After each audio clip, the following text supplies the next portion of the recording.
I was 22 when this happened. It was the summer after I graduated college, and I just moved back home with my parents while I looked for a job.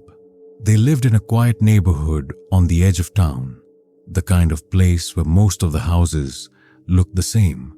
White fences, trimmed lawns, kids riding bikes up and down the sidewalks. Their house sat on a corner lot, just past a little curve in the road, with a huge oak tree in the front yard that I used to climb when I was younger. The street was called Brook Hill Lane, and it was the type of place where people waved to each other in the mornings, where mailboxes were decorated for every holiday, and where it felt like nothing bad ever really happened. Moving back wasn't something I was super excited about. After 4 years of having my own space, it felt a bit like taking a step backward, but at the same time, there was a comfort in it. I'd wake up to the sound of birds outside my window, the smell of coffee drifting up from the kitchen. My dad always left the news on too loud in the mornings, and my mom would be baking something or cleaning already by 9 a.m. It was a rhythm I had grown up with, and slipping back into it was easier than I expected. My room hadn't changed much since high school. The same posters were on the walls, the same bookshelf filled with old paperbacks and yearbooks, and a couple of dusty trophies from middle school sports I barely remembered playing. I'd brought my laptop and some clothes, a few books, and that was it. Everything else from my college apartment was still in boxes in the garage. During the day, the house always felt warm and bright. The sunlight came through the kitchen windows in the morning and poured into the living room by the afternoon.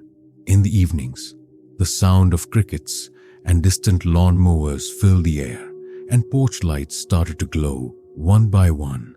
It was all just peaceful. That's the only word I can think of to describe it. I spent a lot of my time helping around the house, sending out job applications and going for walks through the neighborhood. I even reconnected with a couple of friends from high school who were still in town. Most nights, I'd stay up a bit late in my room, scrolling through my phone or watching random YouTube videos until I got tired. There was no reason not to. I felt completely safe. Our house had an old security system, but we hardly ever used it. I think it was installed back when we first moved in, maybe 10 years ago. We lived in a good area, and my parents had never had any issues before. The front door had one of those old brass deadbolts, and the back door slid shut with a thick wooden bar across it. Nothing fancy, but it worked. I remember one evening in particular that felt especially calm. It was a Thursday, just after dinner. My parents had gone out for a walk around the block. They did that most nights when the weather was nice. I stayed behind, sitting in the living room with the window open. The breeze coming in smelled like cut grass and warm pavement. The sky was fading into that soft orange-pink color it gets before sunset, and everything felt still. I was flipping through channels on the TV, not really watching anything, just kind of zoning out. The house creaked every now and then, the way it always did when it cooled down at night. I had a soda on the coffee table and one of those scented candles burning, something my mom had picked up at a farmer's market that smelled like vanilla and pine. I remember thinking how quiet everything was, not in a creepy way, just calm, comfortable. The thing is, when you're in a place that feels that normal, that's safe, your guard goes down completely. You start to believe that nothing bad can happen there, that whatever awful things happen in the world, they happen somewhere else, to someone else. But that night, everything I thought I knew about my home changed. It started with something small, something I wouldn't have noticed if I wasn't already in a bit of a weird mood that day. The first thing was the kitchen light. One morning, I came downstairs to grab coffee like usual. My parents had already left. Dad had a dentist appointment, and Mom was out running errands. I was alone in the house, which didn't bother me. I actually liked it that way. I poured a cup, stood by the kitchen window, and just stared out at the backyard for a minute. Birds were chirping. A lawnmower buzzed faintly a few houses down. It was normal, but when I turned around, the kitchen light one of those long fluorescent strips, flickered off and then snapped back on again. It wasn't the first time it had flickered. It was old. Still, something about the timing felt off, like it waited until I wasn't looking. I remember just standing there with my mug in hand, staring at it, and then I kind of laughed to myself. You're overthinking again. I chalked it up to bad wiring. I was in the shower when I thought I heard the floorboards creak outside the bathroom. It was just one step, a single creak. I froze for a second, water still running over my face, listening, but nothing else came. I figured maybe the house was just settling again. It did that sometimes, especially in the heat. Still, I finished showering quicker than usual. Over the next few days, there were a handful of little things like that. None of them big on their own, but they started stacking up. One night, I came downstairs for a glass of water around 1 a.m. The house was dark except for the nightlight in the hallway. As I walked into the kitchen, I saw the back door. The sliding glass one was unlocked. The wooden bar that we always kept across it was off to the side, leaned against the wall. I stood there staring at it for a few seconds, confused. I was almost sure I had locked it before bed. I could picture myself doing it, closing the curtain, sliding the bar into place, hearing the little click of the lock. But maybe I just thought I had done it. I couldn't be sure. My parents were already asleep upstairs, so I quietly slid the bar back in place and locked the door. I told myself I must have gotten distracted earlier. Nothing to worry about. Then came the footsteps. They didn't happen all at once. It started slow, like a single step here and there.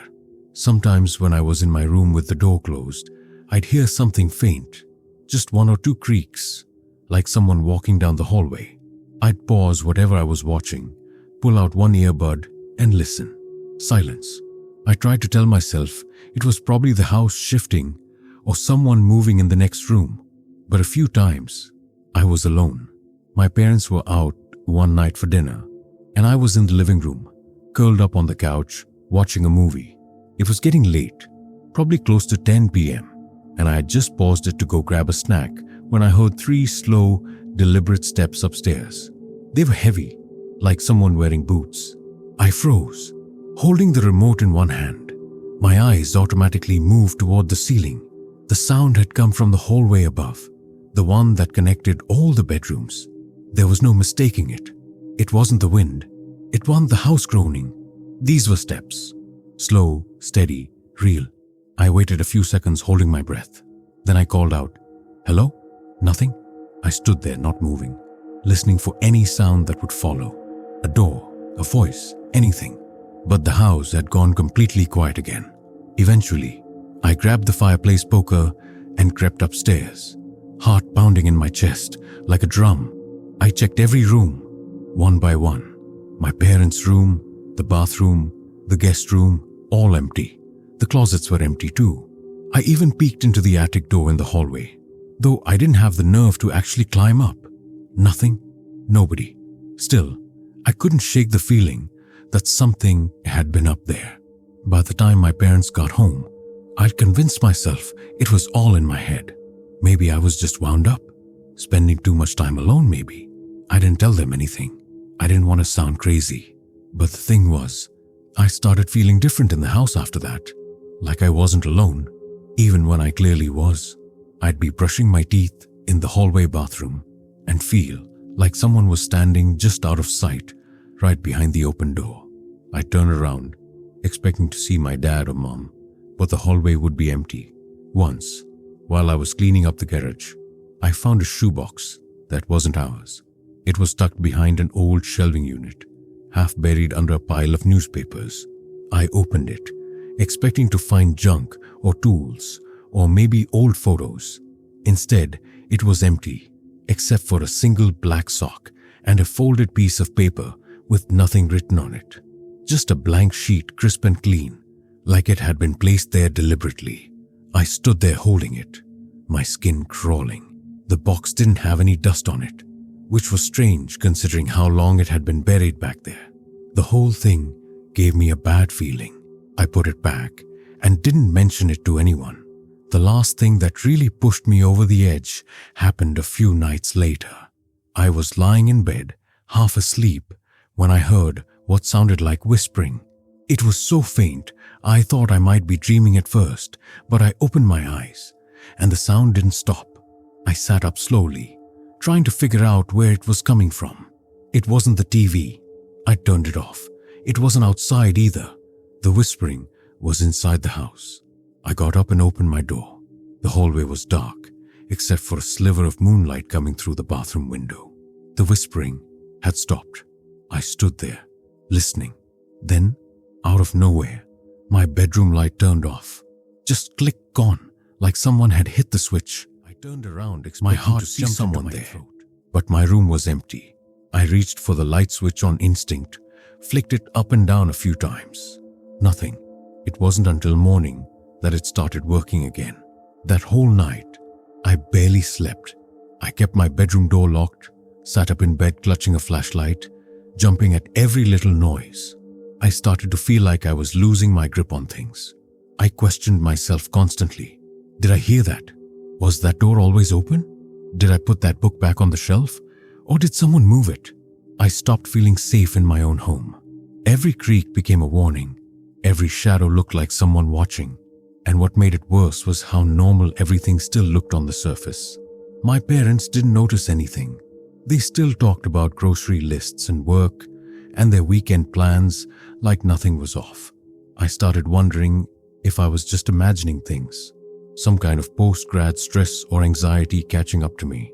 But deep down, I knew something wasn't right. The house didn't feel like home anymore. It felt like something was off, like the walls were hiding secrets just out of sight. And the worst part? Whatever was happening, it was getting closer. It all came crashing down. One night, a Wednesday. By then, I was barely sleeping. Every sound set me on edge. Every shadow looked like a person. I started locking my bedroom door at night, even though I never used to. I kept a baseball bat next to my bed. It sounds paranoid, I know, but I couldn't help it. Something felt wrong in that house, and the feeling wasn't going away. It was growing. That night started like the others. My parents went to bed around 10. I stayed up in my room, scrolling through my phone with the TV on low. Just background noise to keep my mind busy.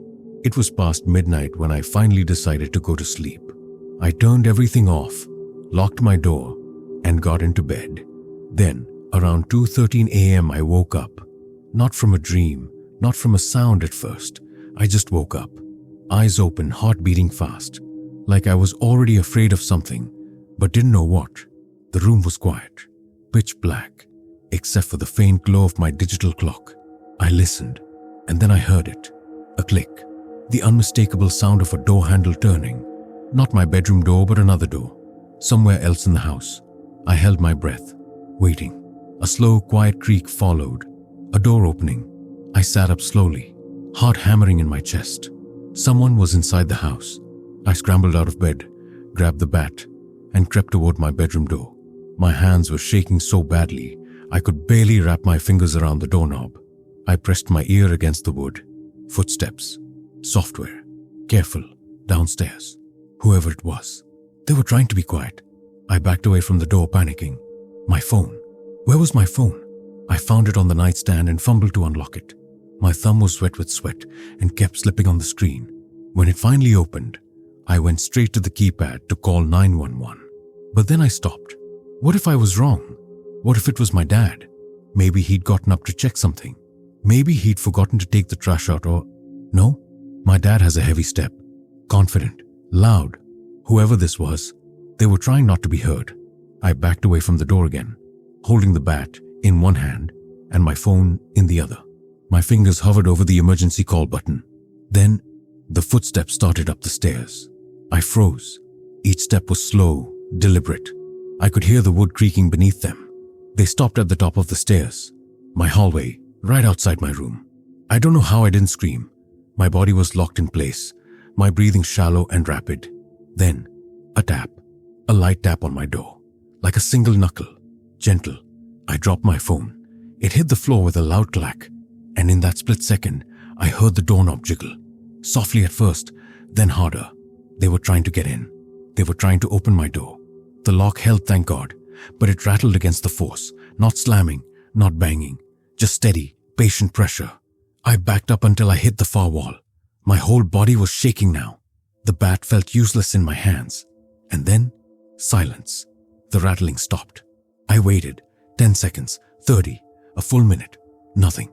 I crept forward, crouching, trying not to make a sound. I picked up my phone from the floor. The screen was cracked, but it still worked. I pressed the emergency button and started to dial. And then the power cut out. Everything went black. The hum of the heater died. The soft glow of my clock disappeared. My phone, still in my hand, dimmed to black.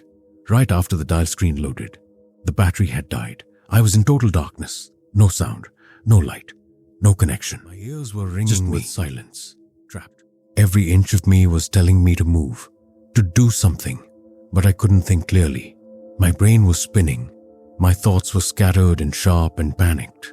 And then faintly, from the hallway, I heard breathing. Close, right outside the door. I couldn't see anything, not even my hand in front of my face, but I could hear it. Slow, ragged, deep breathing, like someone trying not to speak, trying not to laugh. That broke me. I snapped. I threw myself against the door, shoving my weight into it with all the strength I had. "Get out!" I screamed. "I'm calling the police." No response. Just silence again. And then, soft footsteps. They walked away, not rushed, calm, down the hallway, back toward the stairs. But I didn't believe it. I stayed pressed against the door, waiting for the next sound. A crash, a voice, anything. But the house stayed quiet. After what felt like forever, I finally moved. I opened the top drawer of my desk and found a flashlight I hadn't used in months. I flipped it on, the beam cutting through the dark. I unlocked the door and opened it just an inch. The hallway was empty, but on the carpet, barely visible in the beam of light, I saw a smudge, a single, muddy footprint, too large to be mine, too long to be my dad's, and it was pointing toward my room. I backed into the room and locked the door again. This time I shoved my dresser in front of it. My mind was spiraling. How had they gotten in? The doors were locked. The windows had latches. There was no sound of glass breaking. Had they been inside already? Hiding? Waiting? I didn't sleep. I didn't even sit down. I stood in the corner of my room with the flashlight and the bat, watching the door like it might burst open at any second. At dawn, the power came back. The light flickered on overhead, and the heater started humming again. Outside, birds chirped like nothing had happened, like the world had just moved on. I finally left my room after sunrise. My parents were still asleep. I went downstairs, checking every lock, every window, every door. The back door, the sliding glass one, was wide open. The wooden bar was gone, not removed, gone. I checked the security system. It had never gone off. No alarms, no alerts. It was like whoever had come in knew exactly how to avoid it. That day, I told my parents everything. Every sound, every light, every step I heard. They didn't believe me, or maybe they just didn't want to. They said maybe I was just tired, stressed, that I must have dreamed it. But I know what I heard, what I saw. I saw that footprint. I heard them outside my door. They were in the house. They stood outside my room. And the scariest part is, I never saw their face. I stayed with a friend the next night. I needed to get out of that house. My parents still thought I was overreacting. And honestly, I started thinking maybe they were right. Maybe I had imagined it. The footprint, the door opening, the breathing. Maybe sleep deprivation had finally gotten to me. But part of me didn't believe that. Not really. Still, I needed space. I texted my buddy Shane and crashed on his couch. He didn't ask many questions, just handed me a blanket and queued up a movie to distract me. I thought I'd feel better being somewhere else. I didn't. Even with other people around, I couldn't shake the feeling, that low, vibrating unease, like something was watching, like I'd brought it with me. The next morning, my mom texted me, "Everything fine here. Hope you're feeling better." Nothing else. No mention of open doors, no mention of noises. I should have felt relieved. Instead, I felt wrong, like I was missing something, like the danger hadn't passed. It had just gone quiet. When I finally came home, it was early evening, sunset. That eerie golden hour when everything looks beautiful and unreal at the same time. I stepped inside slowly, keys still clutched in my hand. The house was clean, normal. A candle was burning in the kitchen. Vanilla, the kind my mom liked. The smell should have been comforting. It wasn't. I walked upstairs to my room. That's when I saw it. My closet door was open. I never leave my closet open. Ever. It's one of those quirks I've had since I was a kid. Doesn't matter if I'm running late or dead tired. My closet door always stays shut. I stood there frozen, my bag still over my shoulder, my eyes locked on the dark space inside. It was empty, at first, but then something caught my eye, tucked in the far corner, behind the stack of old winter coats, a piece of paper. I walked over slowly, my legs heavy, dizzy with dread. I pulled the paper out and unfolded it. It was another blank sheet, no writing, just paper. I dropped it and backed away, heart pounding. I was starting to get angry. This felt deliberate, like a game someone was playing with me. I went back downstairs, intending to tell my parents everything again, to make them listen this time. Mom? But they weren't. Dad? No answer. I checked every room. The house was empty. I looked out front. Their cars were still in the driveway. My stomach dropped. They should have been home. That's when I heard it. The TV in the basement. It was on. We never used the basement anymore. Not since we redid the upstairs. The TV down there hadn't been touched in months. There's no remote for it either.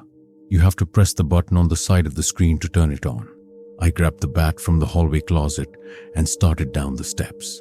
The air grew colder with each stair, the kind of damp chill that settles in basements and never leaves.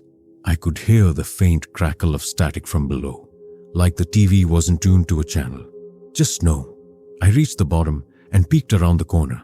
The TV was on all right. Just white noise, flickering light bouncing off the walls.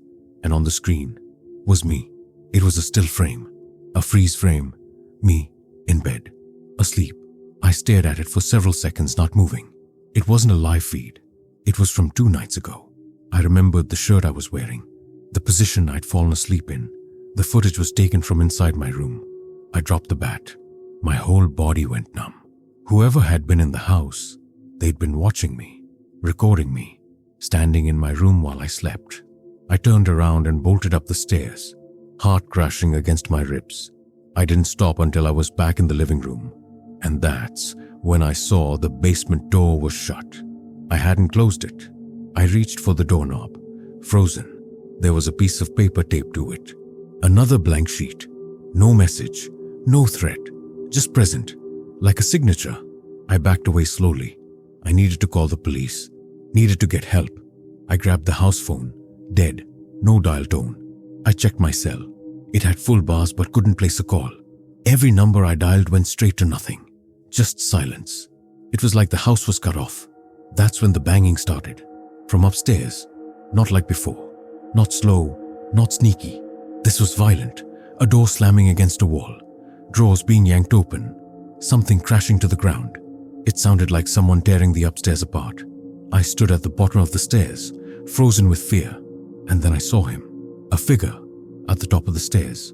Tall, thin, dressed in all black. He wasn't wearing a mask.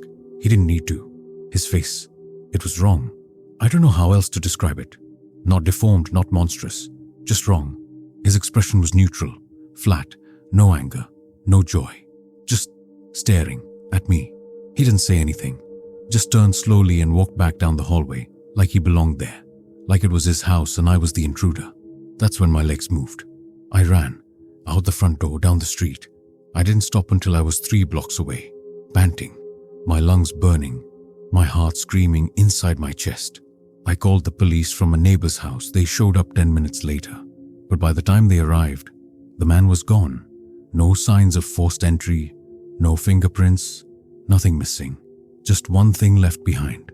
A stack of blank papers in the middle of my room. No explanation, no trail. And the footage on the basement TV? Wiped. The cops chalked it up to a break-in gone wrong. Said maybe I imagined the face. Maybe the footage was an old recording. Maybe the papers were already in the house and I just hadn't noticed them. But I know what I saw. I know what I felt. He was there, watching me, for days, maybe weeks, moving through my house like a ghost with fingerprints.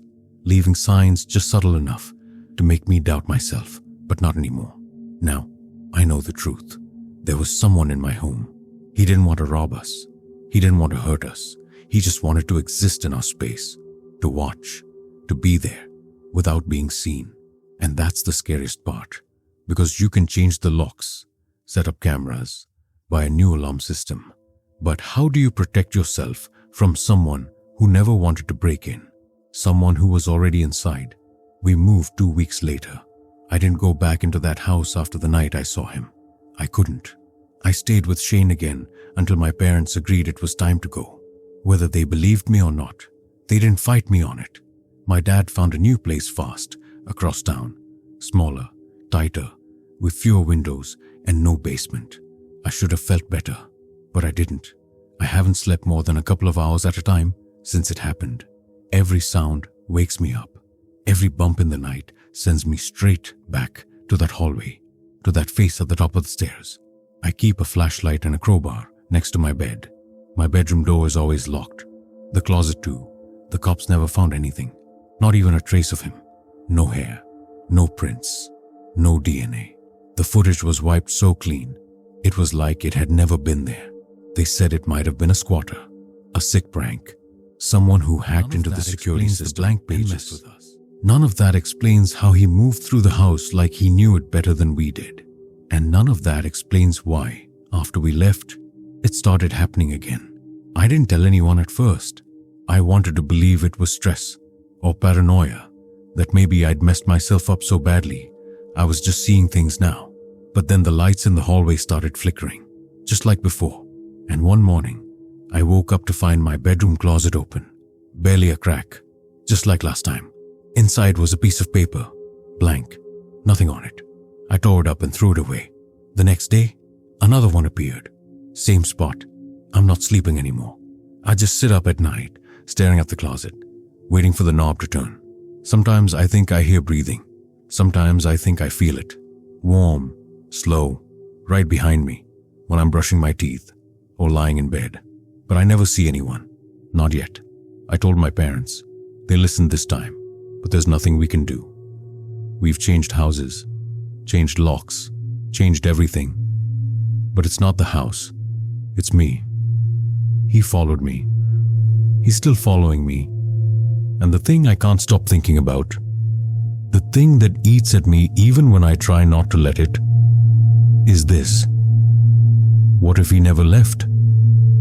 What if he's always been here? Just waiting, just watching, and one day, he won't just stand outside the door? It started like any other evening. I was living alone at the time, fresh out of college, and still trying to adjust to life in the real world. My small apartment was on the 4th floor of a quiet building in the suburbs. It wasn't fancy, just enough space for me, my books, and the occasional meal I managed to cook for myself when I wasn't too tired. The walls were thin, but the place was cozy, and it was mine.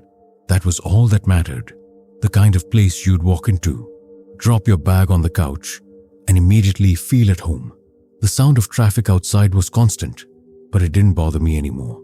I got used to it. The hum of the fridge, the rattle of the window panes when the wind picked up. It was all part of my routine. I felt safe here, comfortable. That night, I was preparing for an early night in. I'd spent the day running errands and catching up on work, so I was looking forward to unwinding with a book. The room was dim, lit only by the warm yellow glow of the desk lamp. It was quiet except for the occasional click of my pen as I jotted down notes in my journal. But then came the knock. It wasn't loud, just a soft tap, tap, tap on my door. My first instinct was that it was one of the neighbors, maybe someone in need of a cup of sugar, or asking if I'd seen their missing cat. It happened now and then. People were friendly around here, a little too friendly, perhaps, but nothing I wasn't used to. I glanced at the clock on my desk. It was nearly 9 p.m., a bit late for a casual visit, but not unheard of. I stood up, walked to the door, and peered through the peephole. Nothing, just the dim hallway light flickering in the shadows. I hesitated for a moment, then slowly opened the door. There was no one there. I stepped out into the hallway and looked both ways, expecting to see someone retreating around the corner or just standing there awkwardly. But it was empty, completely still. I shut the door and shrugged it off. Maybe it was just the wind. I went back to my desk, but the odd feeling lingered. I couldn't shake the thought that something had been wrong. Even if I couldn't put my finger on it, I tried to ignore it and settled into my chair again. My eyes were tired. The pages of my journal seemed to blur in front of me. But just as I was about to push the book aside and call it a night, I heard it again. This time, the knock was louder. Tap, tap, tap. The hairs on the back of my neck stood up. I felt a chill run down my spine. I grabbed my phone, my heart racing as I stared at the door. I didn't want to open it again, but I had to know. I took a deep breath and opened the door, phone in hand, ready to call someone if needed. This time, I was prepared for anyone who might be standing there. But again, no one was in the hallway, just the eerie silence, the flickering light, and the emptiness of the building. I stepped outside once more, scanning the hallway. Nothing. No footsteps, no shadows. I checked the stairwell, half expecting someone to pop out from behind the corner, laughing at my paranoia. But the hall was empty. I stood there for a long moment, my phone clutched tightly in my hand, trying to convince myself it was nothing. A trick of the mind, just a random knock from a neighbor or a delivery. Maybe a late-night package. I couldn't stop looking at the door though. It was as if the knock had left an echo in the air, lingering. I closed the door again and locked it, feeling a little more unsettled than I cared to admit. I sat back down at my desk, but the room felt different somehow, like there was something else in the apartment with me. The knocks didn't stop. It wasn't every night, but it was frequent enough to unsettle me. At first, I thought it might be someone playing a prank, but then I realized it wasn't the sound of a normal knock. It was rhythmic, deliberate, almost as though someone was waiting for me to answer. I started avoiding the door completely, sitting with my back to it. Even if I had to keep the lights on, I locked it every time I left the apartment. But something about the silence that followed the knocks felt too suffocating. Then came the footsteps, soft at first, just a few, paced like someone was walking slowly past my door. I thought it was my neighbor at first. The walls were thin, so I figured they were just moving around. But then, the pacing continued. Step, pause, step, pause. I waited, staring at the door, my breath shallow. I held my phone in my hand, ready to call the building's management or maybe the police. I didn't know who to call, but someone had to explain what was happening. But the footsteps didn't stop. They circled around my apartment, moving from the hallway to my window. Then, as quickly as they started, they disappeared. I waited in complete silence, not daring to move, not daring to breathe too loud. 3 soft, distinct knocks, as if someone was standing right outside. I couldn't ignore it anymore. I opened the door this time, only to find nothing. Again, just the empty hallway, as if no one had been there at all. I stared into the darkened space for a moment, my pulse racing, my thoughts in chaos. I was alone, but I wasn't. I closed the door again, my hands trembling, but I couldn't shake the feeling of being watched. It's been weeks now. I started to notice things, small things, that I hadn't seen before. My food was being eaten, not all of it, just small amounts. The cereal box would be open, a spoon sitting on the counter. I'd find my favorite snacks moved from the pantry, and things in my fridge would be gone. The first time I thought it was just me being forgetful, but then I found crumbs on the floor, leading to my window, and I realized something was wrong. One night, I decided to stay up and wait. I sat in my chair, staring at the door, phone ready, and then I heard it. The knock. Tap, tap, tap. But this time, it wasn't at the door. It was coming from inside my apartment. I froze, my pulse hammering in my chest. I couldn't breathe. I couldn't move. Then I heard the footsteps again. Slow, deliberate, making their way across the room. They stopped at the edge of the couch. I could feel it. It was there, in the room with me. And then the voice. Software so soft, like a whisper in the back of my head. I'm home. I couldn't move. The footsteps stopped just beside me, too close.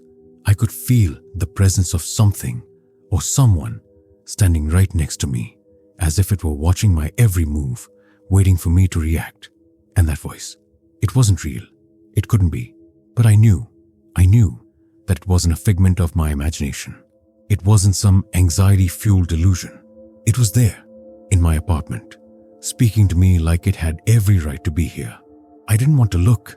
I didn't want to see, but I had no choice. My hand trembled as I turned the chair to face the room. There, standing in the dim light cast by the hallway, was a figure, a man. He was tall, but his features were hard to make out. His face was shadowed, distorted, like a trick of the light. His eyes, those eyes, were black, too wide. And they didn't blink. They just stared. I couldn't breathe. I couldn't scream. My heart thudded in my chest, pounding so loudly that I could hear it over the deafening silence of the room. I wanted to run. I wanted to flee, to escape the apartment. But my legs wouldn't move. They were frozen, stuck. I couldn't look away. Then he spoke again. "I've been here the whole time." His voice was like gravel, low, rough, unnatural. I wanted to respond, but my throat felt tight. I tried to scream, to call for help, but nothing came out. He took a step closer, the floor creaking under his weight, and the air grew colder. "You saw me when you moved in." His voice was closer now, like he was standing just inches from me. I didn't remember him. I didn't see him when I moved in, but that didn't matter. He was here now. The shadowy figure took another slow step forward, and with it, a chill ran through the room. I could see my breath in the air, faint and misty. "I told you not to open the door," he whispered. My mind raced. The knocks, the footsteps, the feeling of being watched, the way things moved in my apartment without explanation. It was all him. But why me? Why this apartment? I opened my mouth to ask, but he was already moving again. This time he reached out, his long, bony fingers brushing the edge of my desk. He didn't touch anything else, just the desk. And then the lights flickered. For a moment, everything went dark. I didn't wait. I couldn't. I bolted up from the chair, knocking it to the floor with a loud crash. I ran for the door, my hands fumbling to twist the handle, but it wouldn't open. I twisted harder, pulled, banged on the door with my fists, desperate to break free, but it wouldn't budge. I screamed, and again, "You can't leave." His voice echoed through the room, as cold and sharp as a blade. The words felt like ice scraping against my skin. I turned around. He was standing right behind me now, so close that I could feel the cold air coming off of him. His breath, or what passed for it, was damp against my neck, and I could smell the rot of something stale, like old food left to decay. I stumbled backward. My mind was spinning. I was trapped. "You've opened the door. Now you can't shut it." His voice was a rasping whisper, and with every word, the temperature dropped. I reached for my phone in my pocket, but it was dead. No signal, no way to call for help. Nothing but me and him in the suffocating silence. I could feel him watching me, his presence suffocating, pressing in from every angle. Suddenly, his hand shot out, not at me, but at the wall. He grabbed it with such force that the plaster cracked, leaving deep gouges in the drywall. It wasn't human. It was twisted, too wide, too unnatural. "You'll never be alone again," he said. I couldn't take it anymore. My breath came in ragged gasps, my vision blurry, my knees buckling under me. I sank to the floor, my back pressed against the door as I stared up at the figure standing over me. There was no escape. I was going to die here, in this apartment, at the hands of a man, or whatever he was, that I couldn't even comprehend. But then, just as quickly as it had started, the air around me shifted. The darkness seemed to pull away from the corners of the room, and with a sudden burst of light, the figure vanished. I blinked, heart still racing, unable to process what had just happened. The room was silent again, still, but the temperature hadn't returned to normal. The air was still cold, icy. My breath came out in clouds, and there, on my desk, was a note, in the same handwriting I had seen on the walls of my apartment weeks ago. "I'm never leaving." The next morning, I woke up on the floor, my back aching against the cold wood of the door. My hands were trembling as I pushed myself up, the room still dim and silent. The note on my desk was gone, the one I'd seen just before I blacked out. I searched the apartment, heart pounding in my chest. My phone was still dead, and nothing seemed to have changed except for the terrifying cold that still clung to the air. The light outside my window was pale, the usual morning glow, muted as if the world had forgotten how to shine. I don't remember how long I stayed in the apartment after that. Days, weeks. I was too afraid to leave, too afraid to even step outside the building. Every time I passed the door, I could feel his presence on the other side, waiting, watching. I tried to get help. I reached out to the landlord, but he was out of town. I tried calling a friend, but my phone wouldn't work.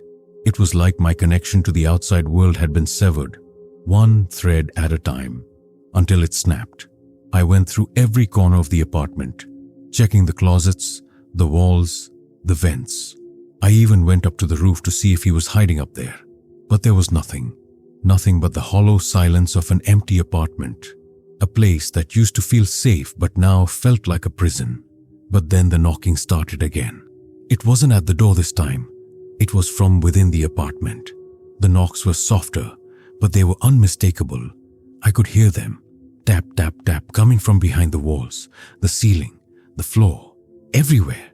I would lie in bed at night, staring at the ceiling, listening to the constant tapping, as if he was trying to get in, or perhaps as if he were already inside. It never stopped. I'm not sure if it was weeks or months later when I finally decided to leave the apartment. I couldn't take it anymore. I packed a bag, grabbed whatever I could, and left. I don't know if I was running or if I was just trying to find a place where I could forget. But every step I took felt like he was one step behind me. The neighbors never noticed anything. The police found no evidence of the figure, no trace of anyone who had been in the apartment. They chalked it up to mental health issues.